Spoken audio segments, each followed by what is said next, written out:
তো আপনি হঠাৎ করে এক গ্লাস পানি খেয়ে ফেলছেন, খাওয়ার পরে মনে হয়েছে ওরে আমি তো রোজা, এখন কি হবে বলেন তো? শুধু এক গ্লাস পানি না, ভুলে যদি এক প্লেট ভাতও খেয়ে ফেলেন, রোজা ভাঙবে না। আপনি যদি ইন্টেনশনালি ইচ্ছা করে যদি রোজা ভেঙে ফেলেন, প্রিয় ভাইরা, এটা কিন্তু বড্ড ভয়ঙ্কর। এটার জন্য আপনার কাফারা দিতে হবে, 60টা রোজা রাখতে হবে। এটা যদি না পারেন 60 জনকে খাওয়াতে হবে। রোজা রেখে ইনজেকশন দেওয়া যাবে কিনা? কিছু কিছু ইনজেকশন দেওয়া যাবে, কিছু কিছু দেওয়া যাবে না। কোনগুলো দেওয়া যাবে না? এনার্জেটিক ইনজেকশন দেওয়া যাবে না। এরপর রোজা রেখে আতর দেওয়া যাবে, কোনো সমস্যা নাই। পারফিউম দেওয়া যাবে, সমস্যা নেই। আই ড্রপ দেওয়া যাবে, চোখে ড্রপ দেওয়া যাবে, আইলাইনার দেওয়া যাবে, কাজল দেওয়া যাবে, এগুলোতে রোজা ভাঙে না। খাবারের যদি লবণ চেক করা হয়, এতে রোজা ভাঙে না। তবে ঘরে আপনারা এটা ট্রাই করবেন না। বলেন আমার সাথে সাথে, রমাদান মোবারক,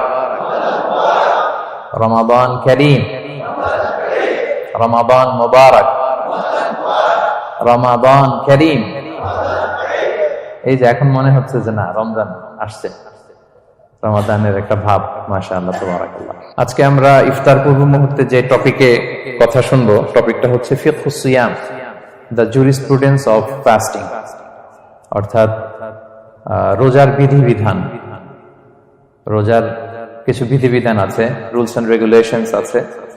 এবং রমাদান আসলেই আমরা অনেক প্রশ্ন পাই, দেশ থেকে, দেশের বাইরে থেকে আমাদেরকে প্রশ্নগুলো খুব কমন কোশ্চেন এগুলো করে যে